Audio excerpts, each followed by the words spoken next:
Hey everyone, myself Pratyush and मैं भी एक नीट एस्पिरेंट हूँ just like you and today I'm here to help you revise in a quick and a easy way. ये topic पता ही है, frog है. So start करने से पहले दो बातें मुझे करनी हैं. पहली कि ये जो शीट है जिससे हम लोग रिवाइज करने वाले हैं, ये एक आकाश वाले प्रोवाइड करते हैं, माइंड मैप बुक एक, उससे उठाया हुआ है. इसमें 80 to 85% कंटेंट एनसीईआरटी का रहता है. रिवीजन के लिए अच्छा है, नॉट फॉर ऑल चैप्टर्स, कुछ सेलेक्टिव चैप्टर्स के लिए. तो मुझे फ्रॉक के लिए ये एनफ लगा. इससे रिवाइज़ करके मैं यकीन 2.0 का इस ईयर का समाप्ति मैम का DPPs किया.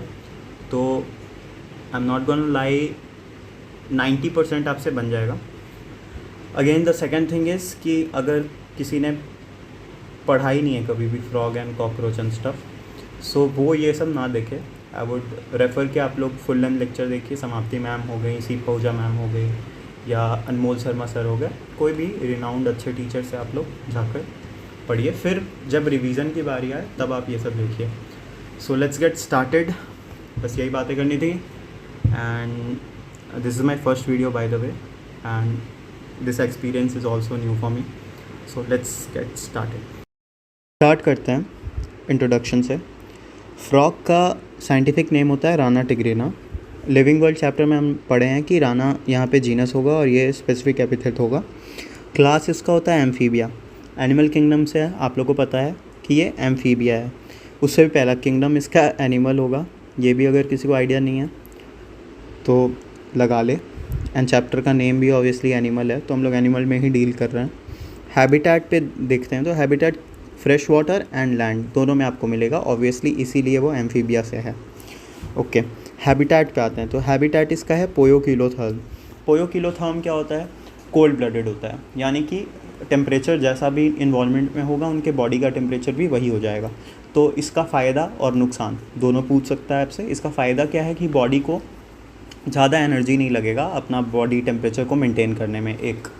और नुकसान इसका है कि ऑब्वियस सा बात है कि इनको टेम्परेचर के हिसाब से हो जाता है, तो इनको उस हिसाब से इसीलिए इनको एस्टिवेशन एंड हाइबरनेशन करना पड़ता है. ओके, तो कैमोफ्लैज का इनका प्रॉपर्टी है, यानी कि छुप जाते हैं ये घास वास में, उसी के कलर के हो जाएंगे. फिर एस्टिवेशन यानी कि समर स्लीप में ये लोग कोल्ड प्लेसेस पे जाके फिर सो जाते हैं. हाइबरनेशन में ये लोग विंटर स्लीप पे चले जाते हैं. कभी भी ये लोग पानी नहीं पीते हैं, यानी फ्रॉग कभी भी पानी नहीं पीता है, बट एब्जॉर्ब कर लेता है थ्रू स्किन. तो आपको हमेशा याद रखना है कि फ्रॉग जो होता है स्किन के थ्रू वो रेस्पिरेशन कर सकता है और पानी उसको पीने का ज़रूरत नहीं है, पानी भी ले लेता है. इकोनॉमिक इम्पॉर्टेंस देखते हैं.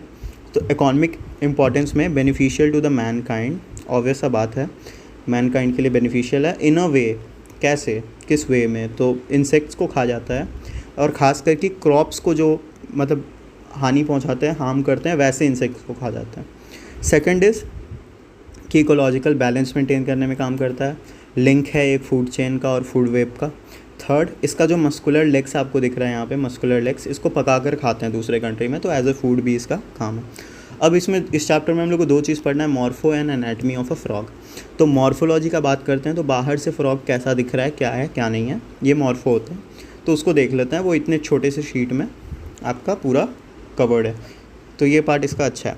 सो डॉर्सल साइड में देख के ही लग रहा है कि ये ग्रीन है, ऑलिव ग्रीन का है, और इस पर कुछ स्पॉट मतलब इरेगुलर से स्पॉट्स हैं. मतलब रेगुलरली होता है यानी कि एक रेगुलर इंटरवल पे होता, इरेगुलर स्पॉट्स हैं यानी कहीं भी हैं. एंड सामने साइड में पेल येलो होता है.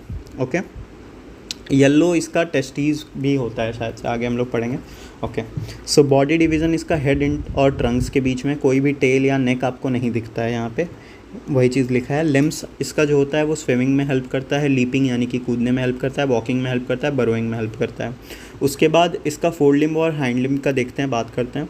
तो डिजिट्स कितने होते हैं? डिजिट्स मतलब उंगली कितने होते हैं बेसिकली. तो एक मतलब मेरा सिंपल सा एनालॉजी है जिससे मैं याद रखा हूँ, इसको ट्रिक कह लीजिए आप, कि नीचे में इसको खड़े रहने के लिए सपोर्ट चाहिए, तो नीचे में ऑब्वियसली ज़्यादा रहना चाहिए, तभी इसको अच्छा सपोर्ट प्रोवाइड होगा. इसीलिए इसके हाइंड लिम्स में 5 होते हैं डिजिट्स, एंड ऊपर में 4 होते हैं. ऊपर वाला जो रहता है वो फ्री है, यहाँ पे आपको दिख रहा होगा कि ये फ्री है, और वही नीचे वाला वेब्ड होता है. वेब्ड का मतलब क्या होता है कि ऐसे अगर इसका लिम्स है तो इसके बीच में यहाँ पर स्किन रहेगा. ओके, तो वही चीज़ यहाँ लिखा हुआ है कि अपर वाला ये नहीं है, और अपर वाला छोटा है, नीचे वाला लार्ज होगा। तो ये भी हम लोग याद रख सकते हैं कि मस्कुलर था इसका लेग, तो ऑब्वियसली इसका मतलब ये सब भी चौड़ा होना चाहिए, बड़ा होना चाहिए। फिर यहाँ पे हम लोग को फ्रॉग में सेक्सुअल डाइमॉर्फिज्म दिखता है, यानी कि हम लोग सेक्सुअली दोनों को डिफ्रेंशिएट कर सकते हैं कि भाई ये मेल है और ये फीमेल है। कैसे कर सकते हैं देखते हैं। कॉप्यूलेटरी पैड जो होता है वो फर्स्ट डिजिट ऑफ फोरलिम, यानी कि फोरलिम के फर्स्ट डिजिट में प्रेजेंट होता है, और वोकल सैक भी प्रोमिनेंट होता है मेल के अंदर, और फीमेल के अंदर दोनों ही एब्सेंट होता है। तो इस चीज़ से हम लोग को पता चल जाएगा। ओके, अब हम लोग एनाटमी पे आ जाते हैं। बस यही था मॉर्फो, बस यही था। अब एनाटमी में हम लोग digestive system, respiratory system, circulatory system, excretory system, control and coordination और रिप्रोडक्शन, ये सब देखेंगे और हमारा चैप्टर ख़त्म हो जाएगा। डाइजेस्टिव सिस्टम पे आते हैं। तो डाइजेस्टिव सिस्टम में एलिमेंट्री कनाल और डाइजेस्टिव ग्लैंड्स, ये दो पार्ट होते हैं, ह्यूमंस में भी होते हैं यही दो, ये पढ़ते हैं। एलिमेंट्री कनाल इसका छोटा है, तो ये हम लोग को पता रहना चाहिए कि कार्निवोर्स जितने भी होते हैं उनका एलिमेंट्री कनाल छोटा ही होता है, और हार्बीवोर्स का मतलब एलिमेंट्री कनाल लंबा होता है। डाइजेस्टिव ग्लैंड्स पे आते हैं। तो ये लिवर और पैनक्रियाज है। उसके बाद इसमें काफ़ी सारा चीज़ मतलब ह्यूमंस के कंपेयर्ड में सेम है, तो वो आपको ईजी कर देता है इस टॉपिक को। अब देखते हैं। फूड जो होता है कैप्चर होता है बाइलोब टंग से, यानी टंग जो हमारा टंग है नॉर्मल है, इनका बाइलोब्ड टंग होता है। आई डोंट नो, मैंने देखा नहीं है। फिर डाइजेशन ऑफ फूड जो होता है वो action of HCl and gastric juices से होता है।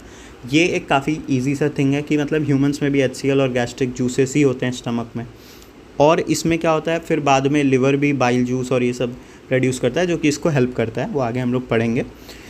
एंड फिर इसको कहते हैं काइम। तो chyme basically partially digested food को कहते हैं हम लोग। हाँ, यहाँ पे आ गया कि बाइल जो होता है जो कि इमल्सिफाई करता है फैट को, और पैनक्रियाटिक जूस जो होते हैं ये through a common bile duct digest कराते हैं कार्बोहाइड्रेट्स और प्रोटीन्स को इंटेस्टाइन के अंदर, यानी कि यहाँ पे स्टमक के बाद ये लोग इंटेस्टाइन में गए और यहाँ से ये सब भी बाइल डक्ट के थ्रू आए और इंटेस्टाइन में ये सब हो गया। और एक और सबसे इम्पॉर्टेंट पॉइंट ये है, ये वाला मेरा गलत हो गया था DPP में, कि डाइजेशन कंप्लीट हो जाता है स्मॉल इंटेस्टाइन में, तो ये पॉइंट इंपॉर्टेंट है। नेक्स्ट, डाइजेस्टेड फूड जो होता है वो एब्जॉर्ब होता है विलाई एंड माइक्रोविलाई के थ्रू। तो इंटेस्टाइन के अंदर प्रेजेंट होते हैं बहुत सारे विलाइज एंड माइक्रोविलाइज, जैसे ह्यूमंस में होता है सिमिलरली, तो वो एब्जॉर्ब कर लेते हैं बेसिकली। ओके, और अनडाइजेस्टेड जो भी होता है वो रेक्टम में मूव हो जाता है, यहाँ पे रेक्टम में, और फिर पासेस थ्रू द क्लोएका। तो इसको याद रख लो कि क्लोएका जो है ये एनस का एनालॉगस है, मतलब ह्यूमंस में जो एनस होता है उसी का एनालॉगस है क्लोएका, और इसका जो ओपनिंग होता है इसको क्लोएकल अपर्चर कहते हैं। नेक्स्ट, रेस्पिरेशन पे आते हैं। तो रेस्पिरेशन हम लोग देख लेते हैं कि वाटर हाइबरनेशन और एस्टिवेशन, यानी पानी में जब रहेगा, हाइबरनेशन जब करेगा और एस्टिवेशन जब करेगा, तब इसका क्यूटेनियस रेस्पिरेशन चल रहा होगा, यानी कि बॉडी के थ्रू वो रेस्पायर कर रहा होगा। और लैंड पे रहेगा तो वो बॉडी के थ्रू भी कर सकता है, लंग्स के थ्रू भी कर सकता है, और बकल कैविटी के थ्रू कैसे होता है बताता हूँ। जो फ्रॉग का माउथ है उसके अंदर आप समझ लो पूरा जाली टाइप का है, तो वहाँ से भी वो एयर पूरे बॉडी में उसके जा सकता है। ठीक है, सिंपल रखते हैं। तो बकल कैविटी के थ्रू भी वो रेस्पायर करता है। अब यहाँ 2 पॉइंट्स है लंग्स को लेके। Lungs are pair of elongated pink colour sac like structure present in the thorax. तो जैसे ह्यूमंस में डायफ्राम के ऊपर थोरैसिक रीजन होता है, वैसे ही इसके थोरैसिक रीजन में लंग्स प्रेजेंट है। ऑब्वियस सा बात है, पिंक कलर का है, इलोंगेटेड है, वो यहाँ डायग्राम में दिख रहा है हमें कि देखो पिंक कलर का है और इलोंगेटेड है इसका लंग्स। और फिर क्या लिखा हुआ है कि सैक लाइक स्ट्रक्चर है जो कि प्रेजेंट है थोरैसिक रीजन में। डन। पल्मोनरी रेस्पिरेशन, यानी कि लंग्स के थ्रू जो रेस्पिरेशन होता है उसका पाथवे क्या है। हवा आया नॉस्ट्रिल्स के थ्रू से, फिर बकल कैविटी में गया, फिर लंग्स में गया। अब आते हैं हम लोग सर्कुलेटरी सिस्टम पे। सर्कुलेटरी सिस्टम यहाँ पे थोड़ा सा आपको समझ नहीं आएगा जैसे ये सब टर्म्स, तो इसके लिए मैं एक बहुत अच्छा सा डायग्राम बना के लाया हूँ, ये रहा। ओके, सो देखो बॉडी पार्ट है, ह्यूमंस में भी जो भी बॉडी पार्ट रहता है, बॉडी पार्ट में जो भी गया ब्लड, ऑक्सीजनेटेड ब्लड लेके गया और वहाँ से फिर वो यूज़ कर लिया सेल्स ने, एंड फिर वहाँ से जो भी वीन्स के थ्रू निकलेगा वो डीऑक्सीजनेटेड ब्लड जाता है। तो देखो ये वीन्स है, यहाँ से वीन्स निकला डीऑक्सीजनेटेड ब्लड लेके, और ये सारा मिलके एक कॉमन उसमें गया वेना केवा जिसको कहते हैं, जो कि मोटा है काफ़ी। ठीक है, ये ओपन हो गया साइनस वेनोसस में। ठीक है, साइनस वेनोसस में आप 2 चीज़ याद रखो, वी से याद कर लो कि ये ट्रायंगुलर शेप है, ठीक है, और डॉर्सल साइड में है। डन। अब साइनस वेनोसस से ये गया राइट एट्रियम में, यहाँ देख लो कि ये 3 चेम्बर्ड हार्ट है और ये यहाँ पे पेरिकार्डियम का लेयर है। हार्ट में, यहाँ 2 आर्टरीज़ है और वीन्स है। तो मैं क्या कह रहा हूँ कि बॉडी से डीऑक्सीजनेटेड ब्लड पहले साइनस वेनोसस में गया और साइनस वेनोसस आपका राइट आर्ट्रियम में गया। राइट आर्ट्रियम से ब्लड ऑब्वियस बात है कहाँ जाएगा, मतलब इसमें जाएगा, वेंट्रिकल में जाएगा। और सिमिलरली यहाँ से आपका ऑक्सीजनेटेड ब्लड भी यहाँ जाएगा। तो इसीलिए इसको हम लोग इनकम्प्लीट डबल सर्कुलेशन कहते हैं, क्योंकि यहाँ पे आपका डीऑक्सीजनेटेड ब्लड और ऑक्सीजनेटेड ब्लड दोनों मिक्स हो जा रहा है वेंट्रिकल्स के अंदर, ठीक है। यहाँ से मिक्स होने के बाद दोनों ब्लड आपका साथ में जाता है कोनस आर्टरियोसिस में, जो कि वेंट्रल साइड पे प्रेजेंट होता है, और ये वापस से फिर बॉडी पार्ट्स में चला जाता है। बस यही था। अब ये टॉपिक पढ़ने में ईजी रहेगा। क्लोज टाइप ऑफ सिस्टम है। क्लोज सिस्टम क्यों कहा, क्योंकि आर्टरीज और वीन्स के अंदर ब्लड फ्लो कर रहा है, बॉडी में डायरेक्ट नहीं कर रहा है, बॉडी कैविटी में, ठीक है, इसीलिए क्लोज टाइप है। 3 चैम्बर्ड हार्ट है, 2 एट्रिया है, 1 वेंट्रिकल है, पेरिकार्डियम का लेयर है, साइनस वेनोसस ट्रायंगुलर है, ज्वाइन करता है राइट आर्ट्रियम को, वेंट्रिकल जो होता है वो ओपन होता है कोनस में।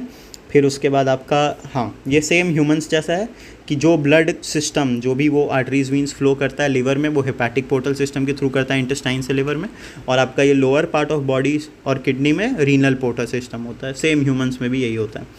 अब यहाँ पे बहुत इंपॉर्टेंट बात कि न्यूक्लिएटेड आरबीसी प्रेजेंट होता है यहाँ पे। ह्यूमंस में ई न्यूक्लिएटेड रहता है, सेल चैप्टर में मेंशन्ड है, ठीक है। एरिथ्रोसाइट्स कंटेन करता है हीमोग्लोबिन को, फिर उसके बाद डब्ल्यूबीसीज रहता है, ल्यूकोसाइट रहते हैं, प्लेटलेट्स रहते हैं। लिम्फेटिक सिस्टम के अंदर यहाँ पे लिम्फ रहता है, जो कि ऑब्वियसली ब्लड में से अगर प्रोटीन्स और आरबीसी हटा दे तो लिम्फ बन जाता है, तो वही बताया कि लिम्फ रहता है, लिम्फ चैनल्स रहते हैं, लिम्फ नोड्स रहते हैं, ख़त्म। अब इसका एक्सक्रीटरी सिस्टम और रिप्रोडक्टिव में मेल वाला हम लोग साइड बाय साइड लेके चल सकते हैं, देख लेते हैं। एक्सक्रीटरी सिस्टम में यूरियोटेलिक है ये, यूरियोटेलिक मतलब यूरिया एक्सक्रीट करता है ये, ठीक है। यहाँ पे किडनी में यहाँ एड्रिनल ग्लैंड प्रेजेंट है, ये ऑब्वियस सा बात है, ये उसका किडनी है। और यहाँ देखिए ये इसका येलो कलर का टेस्टीज भी यहीं पे अटैच्ड है। मेल का अगर बात करें, ये किससे अटैच है, मिजोर्कियम के उससे अटैच्ड है, ठीक है। मिजोर्कियम क्या होता है, double fold of peritoneum layer होता है मिजोर्कियम, उसी से ये टेस्टीज अटैच्ड है। तो इसमें क्या होता है कि किडनी से आपका यूरिन तो निकलेगा ही, और साथ साथ स्पर्म भी टेस्टिस से इसी के अंदर से जाएगा। तो ये एक यूनिक बात है फ्रॉग के अंदर। फीमेल में भी ये चीज़ नहीं होता है, फीमेल में भी बाहर रहता है, बट मेल में क्या होता है कि स्पर्म्स भी इसी के थ्रू जाता है और ये भी इसी के थ्रू जाता है। फिर ये यूरेटर को हम लोग कॉमन यूरिनोजेनाइटल डक्ट कह देते हैं, क्योंकि इसमें यूरिन भी है और आपका स्पर्म भी है, ठीक है। और फीमेल में यूरेटर और ओविडक्ट सेपरेटली होता है। और किडनी का हम लोग बात कर लेते हैं और अच्छे से। तो रेड बीन लाइक होता है, दोनों साइड पे प्रेजेंट है, वर्टिब्रल कॉलम के दोनों साइड पे प्रेजेंट है। नेफ्रॉन या यूरिनेफ्रस ट्यूब्यूल जो होता है, ये स्ट्रक्चरल एंड फंक्शनल यूनिट है इसका। क्लोएका का बात करते हैं, मैं बोला था कि एनस के एनालॉगस इसको समझना है।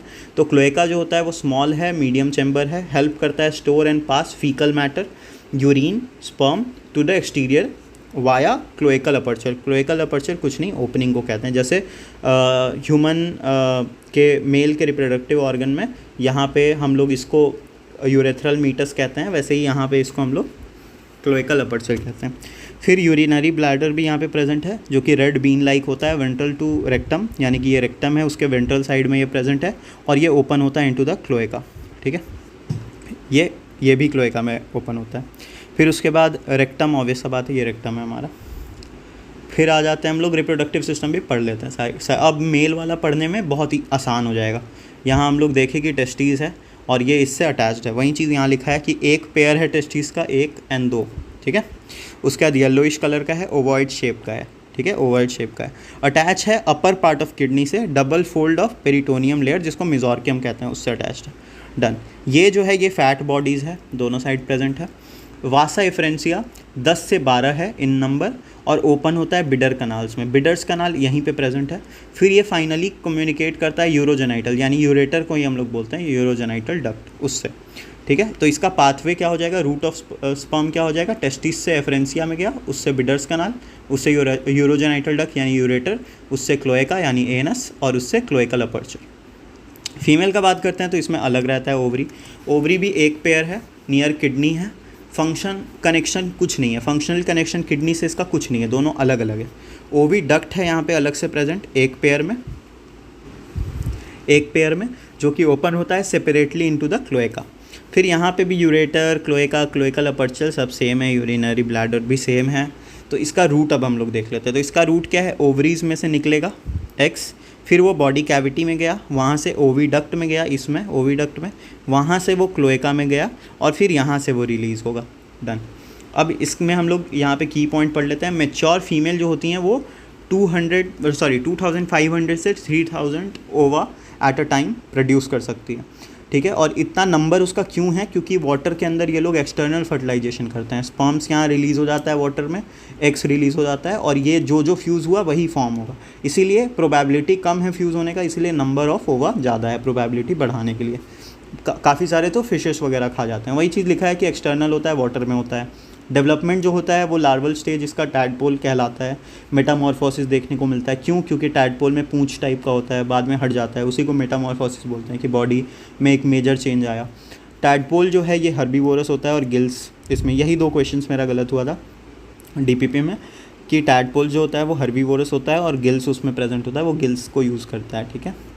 और यहाँ पे अब हम लोग आते हैं लास्ट टॉपिक पे, कंट्रोल एंड कोऑर्डिनेशन। तो कंट्रोल एंड कोऑर्डिनेशन सेम है, मतलब डिट्टो सेम है ह्यूमन जैसा। कंट्रोल एंड कोऑर्डिनेशन में न्यूरल सिस्टम आपका central nervous system and peripheral में ये है। Central nervous system again brain and spinal cord में है। ब्रेन जो है इंक्लोज्ड है क्रेनियम के अंदर, यानी कि ये जो ब्रेन है हमारा ये क्रेनियल के अंदर है और यहाँ से स्पाइनल कॉर्ड जा रहा है। और स्पाइनल कॉर्ड जो है वो इंक्लोज्ड है वर्टिब्रल कॉलम के अंदर। फिर अगेन ब्रेन का 3 पार्ट है, fore brain, mid brain, hind brain. And peripheral nervous system के अंदर हमारा आता है एएनएस, फिर उसके बाद spinal nerves and cranial nerves. Cranial nerves 10 pair होता है, ये याद रखना कि 10 का पेयर होता है, ओके डन। अब आ जाते हैं ब्रेन पे। तो फोर ब्रेन में all factory lobes, cerebral hemisphere और अनपेयर्ड डायनसेफ्लॉन प्रेजेंट होता है। अब तीनों में एक एक बात याद करने को है कि सेरेब्रल हेमिस्फेयर जो है वो पेयर्ड है, डायनसेफ्लॉन अनपेयर्ड है और ऑल फैक्ट्री लोब्स और ऑप्टिक लोब्स जो कि मिड ब्रेन के अंदर हम लोग देखते हैं कि एक पेयर्ड है ऑप्टिक लोब्स। तो इसमें कन्फ्यूजन हो जाता है कि ऑल फैक्ट्री किस में था, ऑप्टिक किस में था। तो ये ऐसे याद रख सकते हैं कि इसमें भी एफ आ रहा है, इसमें भी एफ आ रहा है। तो olfactory lobes fore brain में प्रेजेंट होगा और मिड ब्रेन में ऑप्टिक लोब्स प्रेजेंट होगा जो कि पेयर्ड है। हाइंड ब्रेन में सेरेबेलम प्रेजेंट होगा और मेड्यूला ऑब्लेंगेटा प्रेजेंट होगा जो कि passes through the foramen magnum and continues to the spinal cord. Foramen magnum कहाँ पे प्रेजेंट होता है, ये ब्रेन है और ये स्पाइनल कॉर्ड है, तो यहाँ पे फोरेमन मैग्नम प्रेजेंट होता है। अब सेंस ऑर्गन भी एकदम सिंपल सा है, सेंसरी पैपिले, कुछ याद करने की ज़रूरत नहीं है। सेंसरी पैपिले टच के लिए, टेस्ट बड टेस्ट के लिए, नेज़ल एपिथेलियम स्मेल के लिए, सिंपल आइज विजन के लिए। सिंपल इसलिए लिखा है क्योंकि कंपाउंड कॉकरोच में होता है, पढ़ना है हम लोग को। ईयर जो होता है इसमें प्रेजेंट नहीं होता है, हम लोग इसको एक्सटर्नल ईयर प्रेजेंट नहीं होता है, इसको हम लोग ईयर लाइक स्ट्रक्चर कहते हैं, जिसको टिम्पेनम कहते हैं। टिम्पेनम रिप्रेजेंट करता है ईयर को। ये हियरिंग और इक्विलिब्रियम बैलेंस में काम आता है। एक और बात कि सिंपल आइज़ और ईयर ही यहाँ पे वेल ऑर्गेनाइज्ड हैं, बाकी के जो हैं वो सिंपल मतलब एकदम सेलुलर एग्रीगेट हैं, ठीक है, नर्व एंडिंग्स पे प्रेजेंट होते हैं। अब अगेन बहुत लोग को लगता है सेलुलर एग्रीगेट्स यानी कि एग्रीगेट ऑफ सेल्स तो वो टिश्यू है, तो नहीं, टिश्यू होता है ग्रुप ऑफ सेल्स जो कि एक सेम सिमिलर ओरिजिन से हों और सेम फंक्शन परफॉर्म करते हों। बट यहाँ पे सेलुलर एग्रीगेशन अलग चीज़ होता है, सिंपल। अब एंडोक्राइन ग्लैंड्स इसका देखते हैं, ये सारे हैं जो कि ह्यूमंस में होते हैं। Pituitary, thyroid, parathyroid, thymus, pineal, pancreatic islets, adrenals and gonads. तो इसमें भी कुछ आपको अलग से याद करने का ज़रूरत नहीं है। और ये हमारा फ्रॉक कंप्लीट हो गया। थैंक यू, एंड अगर अच्छा लगा तो लाइक इट।